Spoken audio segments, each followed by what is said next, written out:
Chers téléspectateurs, mesdames et demoiselles et messieurs, shalom à vous. Ce dimanche 8 mai 2022 a été un dimanche formidable du fait que l'homme de Dieu, l'apôtre parfait Korkor, a livré au peuple de Dieu un des secrets de la réussite du royaume de David. Ce qui a fait en sorte que le royaume de David soit affermi, l'un des secrets, l'homme de Dieu nous l'a livré.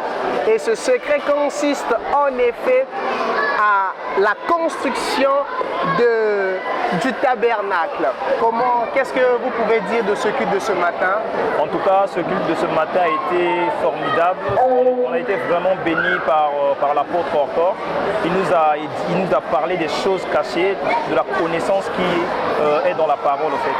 Donc j'ai vraiment été béni à travers cette parole. En un seul mot, qu'est-ce que je pourrais dire? Déjà lorsque David a construit une maison en marbre, et il était étonné de voir que son Dieu vivait dans une tente. Mais ça touchait son cœur et par là, il a voulu faire quelque chose de bien pour Dieu, construire une grande maison pour Dieu. Parce que son cœur était affecté pour l'amour qu'il avait envers Dieu, parce que c'est le Dieu qu'il a pris dans la misère là où il était, et ce Dieu l'a élevé. Donc ça l'a choqué de voir que le Dieu qu'il a élevé puisse vivre dans une tente. Et c'est l'attitude que les enfants de Dieu doivent plutôt avoir face à leur Dieu. Parce que c'est le Dieu qui nous a sortis de la misère, nous a sortis de certains endroits, et nous devons exprimer notre reconnaissance envers le Seigneur. Et c'est grâce à cela que David a eu une alliance, c'est là qu'il a eu des promesses envers le Seigneur. Bon, en un mot, selon ma compréhension, je pourrais dire que nous devrions conquérir le cœur de Dieu. Nous devrions être l'homme selon le cœur de Dieu. À travers nos actes, nous devons attirer les faveurs de Dieu à travers nos actes. En faisant des offrandes, en nous montrant que non, nous pouvons faire ce qu'il faut, faire sa volonté en tout. Voilà. Nous devons avoir une bonne attitude, une attitude de gratitude envers Dieu, et cela va provoquer les merveilles de Dieu dans notre vie.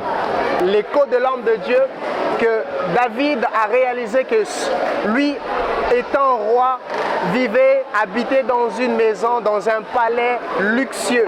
Cependant, son Seigneur, celui qui avait fait en sorte qu'il puisse quitter les troupeaux et venir dans ce royaume régner, lui habitait sous les capots. Et voilà que cet homme de David a entrepris de construire un habitat luxueux pour son Seigneur.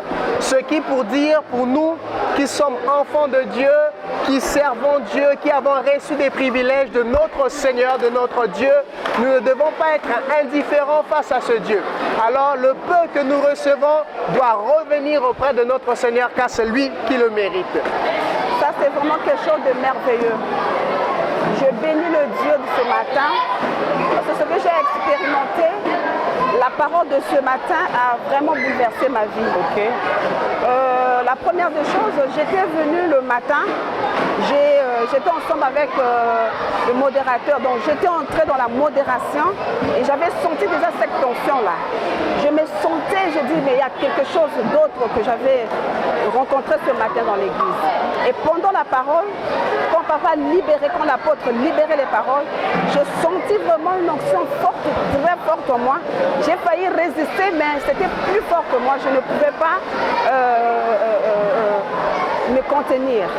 Et comment l'apôtre a demandé de venir donner l'offrande, de venir s'aimer la parole, c'est à ce moment-là que j'ai expérimenté l'onction qui brise les pieds. J'ai entendu parler de l'onction qui brise les pieds, mais ce que j'ai expérimenté ce matin, c'est quelque chose d'étonnant, quelque chose de waouh.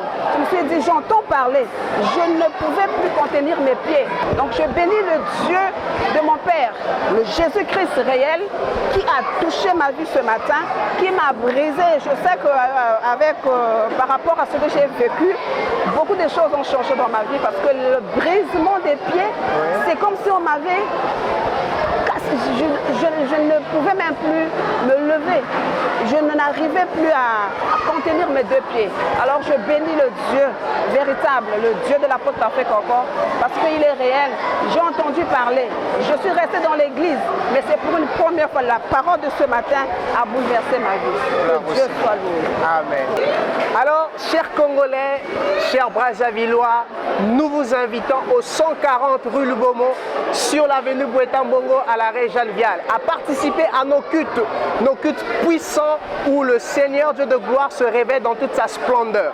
Nous vous invitons à prendre part à ces cultes les dimanches de 7h à 11h30 et les mercredis et vendredis de 16h à 19h. Ne manquez pas à répondre à cet appel de la sémence pour la construction de Lighthouse, la maison de lumière.